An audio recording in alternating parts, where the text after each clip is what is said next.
Perkenalkan, kami mahasiswa Universitas Katolik Widya Mandira, program studi pendidikan biologi, Fakultas Keguruan dan Ilmu Pendidikan semester 5. Tujuan kami membuat video ini adalah untuk mengikutsertakan ujian tengah semester mata kuliah Fisiologi Tumbuhan dengan dosen pengasuh Ibu Gertrudis Wilhelmina Nau, SPD MSI. Berikut kami akan memperkenalkan diri kami masing-masing. Perkenalkan, nama saya Anastasia Neomau, nomor regis 14118-021. Perkenalkan, nama saya Margarita Miruk dengan nomor regis 14118-022. Perkenalkan, nama saya Yubinata Monog dengan nomor regis 14118-023. Perkenalkan, nama saya Florentina Urbania Koten dengan nomor regis 14118-024. Perkenalkan, nama saya Damasus Nosiresi dengan nomor regis 14118-025. Perkenalkan, nama saya Gema Yuliana Teiseran dengan nomor regis 14118-027. Demikian penjelasan dari kelompok kami mengenai reaksi aerob. Berikut penjelasannya. Glikolisis. Pada tahap ini, glukosa atau gula berkarbon 6 akan dipecah menjadi senyawa gula yang lebih sederhana, yaitu akan menghasilkan 2 asam pirufat, 2 ATP, dan 2 NADH. Glukosa terjadi pada sitosol atau sitoplasma, karena pada sitosol terdapat bahan atau senyawa yang dapat membantu proses glikolisis. Berikut 10 tahapan glikolisis. Yang pertama, glukosa akan diubah menjadi glukosa 6-fosfat dengan bantuan enzim heksokinase.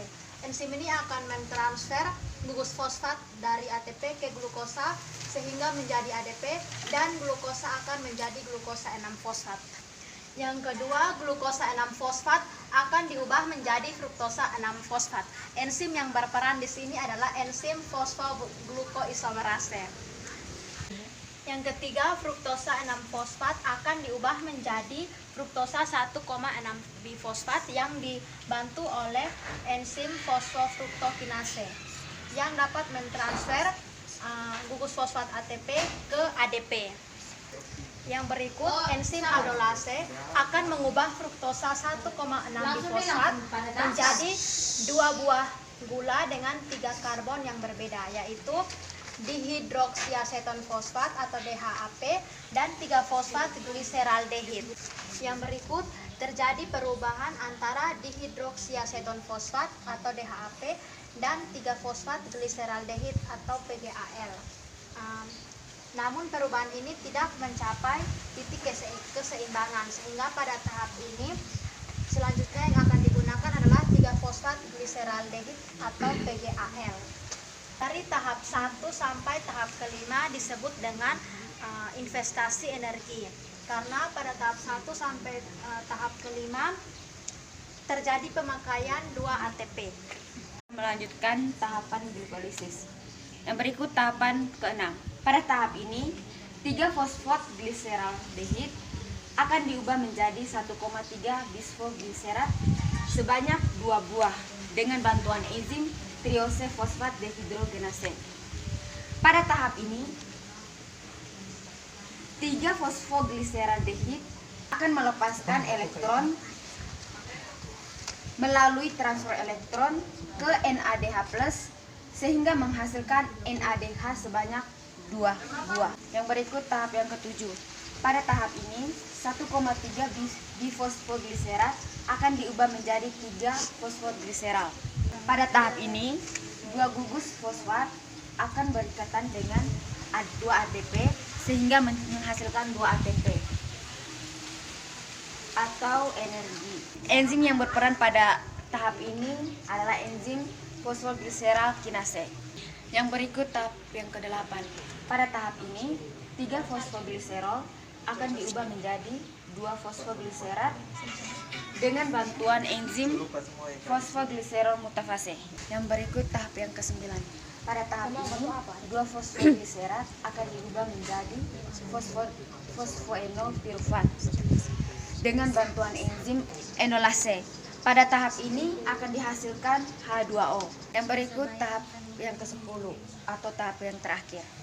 Pada tahap ini, fosfoenolpirufat akan diubah menjadi asam pirufat dengan bantuan enzim pirufat kinase. Pada tahap ini terjadi pembentukan ATP sebanyak 2 buah sebab fosfat akan berikatan dengan ADP. Jadi dari tahap 6 sampai tahap 10 terjadi pembentukan ATP sebanyak 4 buah. Sehingga pada tahap ini disebut dengan pembentukan ATP atau energi. Jadi dari tahap 6 sampai tahap 10 terjadi pembentukan ATP sebanyak 4 buah.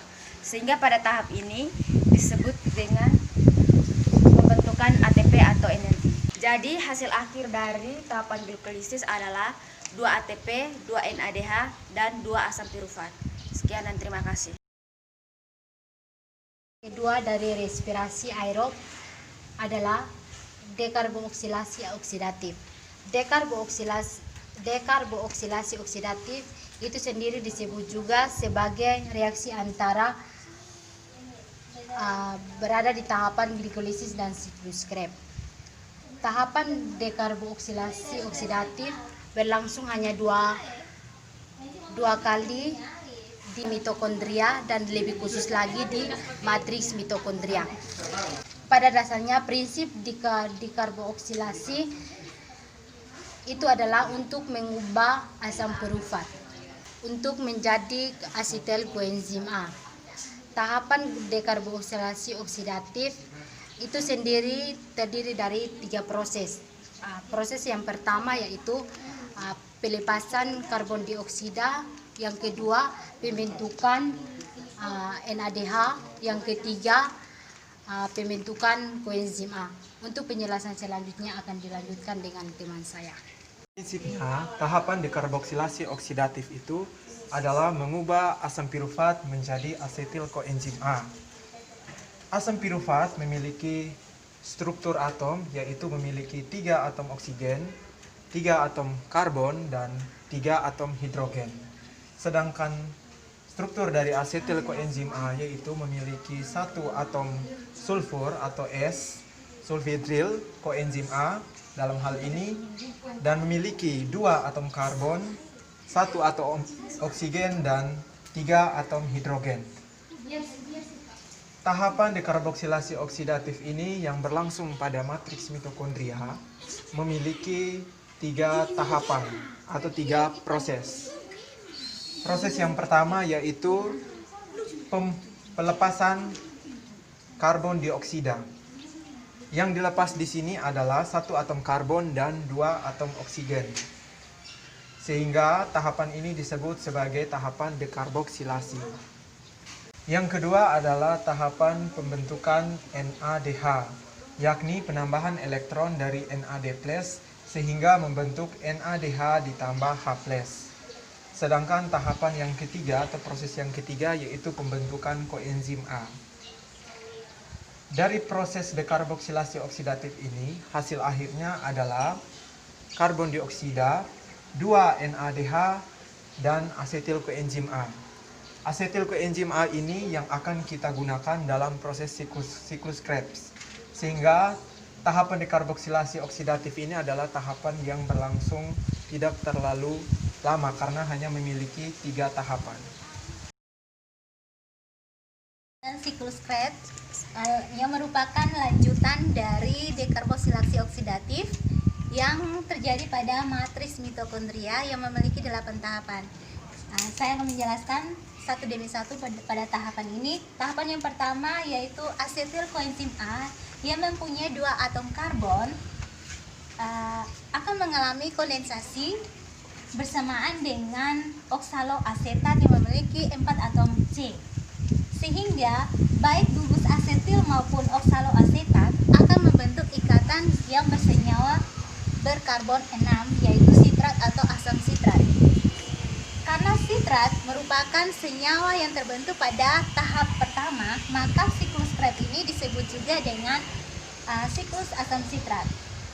Sehingga pada tahapan pertama ini pembentukan asam sitrat terjadi di mana koenzim A dilepaskan sehingga sitrat tidak lagi berikatan dengan koenzim A, dan pada tahapan ini enzim yang berperan pada tahapan pertama ini yaitu sitrat sintase. Tahapan yang kedua, sitrat diubah menjadi isositrat, di mana terjadi reaksi isomensasi, yakni terjadi pengubahan senyawa dari satu senyawa menjadi senyawa yang lain yang masing menjadi dua rumus yang sama, yaitu di sini terjadi dua reaksi, yaitu adanya penambahan H2O atau molekul air dan pelepasan H2O, sehingga yang penambahan daripada H2O disebut dengan dehidrasi dan pelepasan daripada H2O disebut dengan hidrasi. Sehingga pada tahapan ini enzim yang dikatalisasi yaitu akonitasi. Tahapan yang ketiga, isositrat diubah menjadi alfa glutarat, di mana di sini terjadi pengurangan elektron, yang mana elektron tersebut ditangkap oleh NAD+ membentuk NADH. Dan pada tahapan ini juga mengalami pengurangan satu atom, sehingga atom tersebut membentuk CO2. Pada tahap ini enzim yang berperan yaitu isositrat dehidrogenase. Tahapan keempat, alfa glutarat diubah menjadi suksinil koenzim A. Di sini terjadi dekarboksilasi, yakni pengurangan satu atom karbon yang akan membentuk CO2, sehingga terjadi juga reduksi pada NADH+ yang menghasilkan NADH. Pada tahapan ini terjadinya penambahan koenzim A yang berikatan dengan suksinil sehingga membentuk suksinil koenzim A. Dan pada tahap ini enzim yang bekerja yaitu alfa glutarat dehidrogenase. Tahap yang kelima yaitu suksinil koenzim A diubah menjadi suksinat, di mana di sini memiliki rumus yang sama yaitu sama-sama memiliki 4 atom C. Di sini terjadi di mana fosfat inorganik yaitu PI berfungsi sebagai pemutus koenzim A, sehingga koenzim A ini dilepaskan. Kemudian fosfat inorganik ini berikatan dengan GDP membentuk GTP, sehingga PI ini fosfat inorganik tersebut juga yang membentuk GDP akan ditransfer lagi menjadi ADP yang akan membentuk ATP. Dan enzim yang bekerja pada tahap ini yaitu suksinil koenzim A. Tahapan yang keenam yaitu suksinat diubah menjadi fumarat, di mana enzim yang bekerja pada tahapan ini yaitu suksinat dehidrogenase. Di sini terjadi pembentukan FAD yang akan membentuk FADH 2 kali. Pada tahapan yang ketujuh yaitu fumarat diubah menjadi malat. Di sini terdapat penambahan molekul air sehingga membentuk H2O, dan pada enzim yang bekerja pada tahapan ketujuh ini yaitu fumarase. Pada tahap yang terakhir yaitu tahapan yang ke-8 yaitu malat diubah kembali menjadi oksaloasetat. Di sini terjadi pembentukan NAD+ yang membentuk NADH, dan pada tahapan ini enzim yang bekerja pada tahapan ini yaitu malat dehidrogenase, sehingga dalam siklus Krebs ini menghasilkan 6 NADH, 2 FADH 2 kali, dan 1 ATP. Terima kasih. Tahap keempat dalam respirasi aerob yaitu transfer elektron. Transfer elektron disebut juga dengan fosforilasi oksidatif. Tempat terjadinya fosforilasi oksidatif atau transfer elektron yaitu berada di membran dalam mitokondria atau disebut dengan krista. Di dalam mitokondria terdapat 3 lapisan. Lapisan yang bagian atas dinamakan ruang intermembran. Lapisan yang di tengah dinamakan membran dalam mitokondria, dan lapisan yang paling bawah dinamakan matriks mitokondria. Hasil akhir dari transfer elektron yaitu 34 ATP ditambah dengan 6 H2O. Di sini saya akan menjelaskan dari mana 34 ATP tersebut didapatkan. NADH menempel pada protein integral 1. Dia akan terurai menjadi NAD+ plus H.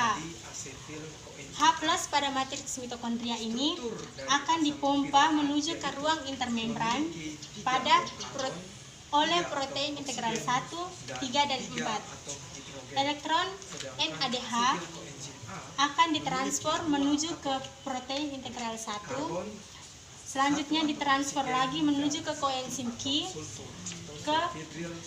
ditransfer lagi menuju ke protein integral ketiga, selanjutnya ditransfer lagi menuju ke sitokrom C, dan ditransfer lagi menuju ke protein integral 4, dan terakhirnya elektron yang dibawa oleh NADH keluar menuju ke matriks mitokondria yang diterima oleh oksigen, di mana oksigen tersebut berfungsi sebagai aseptor atau penerima elektron terakhir yang berikatan dengan H+ yang akan membentuk H2O atau air.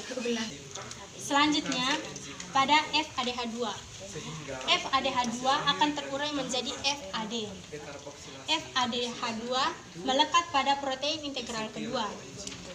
Elektron yang dibawa oleh FADH2 ditransfer menuju ke protein integral kedua, ke koenzim Q, ke protein integral ketiga, ke sitokrom C, ke protein integral keempat, dan berakhir atau keluar menuju ke matriks mitokondria yang diterima oleh oksigen yang akan membentuk menjadi H2O. Jadi kesimpulannya, di dalam transfer elektron terdapat satu NADH menghasilkan 3H+ atau 3 ion H+. Sedangkan satu FADH2 menghasilkan 2 ion H+. Selanjutnya, ion H+ yang berada di dalam ruang intermembran ini akan masuk ke ATP sintase menuju ke matriks mitokondria, di mana energi akan dilepaskan oleh ADP dan dibentuk menjadi ATP atau energi. Jadi kesimpulan akhirnya yaitu hasil akhir dari transfer elektron adalah 34 ATP tambah 6 H2O yang didapat dari 10 NADH dikalikan dengan 3 ATP dan 2 FADH dikalikan dengan 2 ATP, yang mana 10 NADH diperoleh dari jumlah seluruh NADH dari tahap 1 sampai tahap 3 dan 2 FADH diperoleh dari tahap 3 yaitu siklus Krebs. Sekian dan terima kasih. Mengenai tahapan respirasi aerob dari kelompok kami. Jika ada kesalahan, kami mohon maaf. Sekian dan terima kasih. Salam kompak.